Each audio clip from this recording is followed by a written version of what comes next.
As modern New York City bustles with life, few remember its shadowy past, a past intertwined with the rise of the Mafia. The origins of the Mafia trace back to Italy, birthed in the sun-baked soil of Sicily.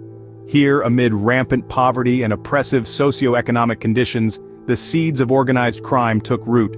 Sicilians, seeking better lives, set sail for America, carrying with them not only dreams of prosperity but also the embryonic structure of what would become a formidable criminal syndicate.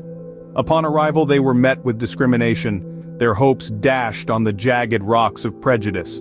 In the face of adversity, small gangs began to emerge within the Italian immigrant community in New York. These groups, precursors to the Mafia, offered protection and aid to their fellow countrymen. They were the first flicker in the impending storm of organized crime. The stage was set for a dark era in New York City's history. In the heart of the city, 5 families began to shape a new underworld order. With roots in the old world, the Bonanno, Colombo, Gambino, Genovese and Lucchese families began to carve out their own pieces of the Big Apple. They were shrewd, ruthless, and unafraid to get their hands dirty. Their rise to power was swift, fueled by a roaring trade in illicit activities. Bootlegging, gambling, and extortion became their bread and butter. Then came the Prohibition era in the 1920s. A nationwide ban on alcohol? For the Mafia, it was like striking gold. The demand for booze skyrocketed, and the 5 families were more than happy to supply. Their wealth and power grew exponentially, their influence seeping into every corner of the city.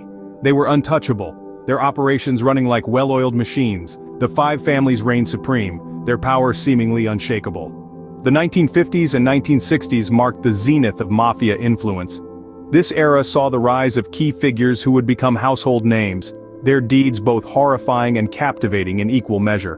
One such figure was Carlo Gambino, a man who ruled his family with an iron fist, his reign marked by a blend of business acumen and ruthless violence. Frank Costello, another notorious figure, was known as the Prime Minister of the underworld. During this period, the Mafia's luxurious lifestyles and brutal violence became the stuff of legend. But what truly set this era apart were the infamous hits and rivalries. The assassination of Albert Anastasia in a barbershop, for instance, sent shockwaves through the city.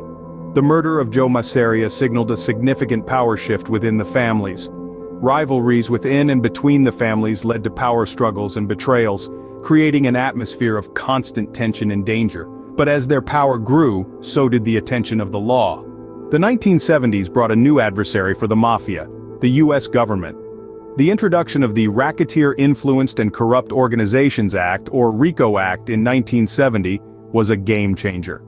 This powerful piece of legislation allowed the law to strike at the very heart of the Mafia, targeting the bosses who had previously remained untouchable behind the scenes. The Federal Bureau of Investigation, or FBI, stepped up their game. They used aggressive tactics, including wiretapping, undercover operations, and informants within the Mafia itself, to infiltrate and dismantle the operations of the 5 families. High-profile trials like the famous Mafia Commission trial in the mid-80s led to the conviction of top-ranking mobsters. These legal victories dealt serious blows to the Mafia's structure and operations. The Mafia's grip on the city was weakening, their aura of invincibility was fading. The once invincible families were starting to crumble. The sun was setting on the Mafia's reign, but their legacy was far from over. As the late 20th century rolled in, the Mafia's power began to wane. Law enforcement's relentless efforts, coupled with the changing social dynamics, played significant roles in this downfall. Today, the Mafia's presence in the Big Apple is less overt, yet its remnants linger in hushed whispers and dark corners. However, the Mafia's influence extends beyond clandestine criminal activities. It has seeped into our popular culture with countless movies, TV shows, and books painting vivid pictures of mob life. The Mafia has been both romanticized and vilified, its story a captivating blend of luxury, power, and brutality. The real-life impact of this dark chapter on communities, however, is a stark reminder of the suffering and violence that came with Mafia rule. A city once under the grip of the Mafia now stands as a testament of resilience and transformation.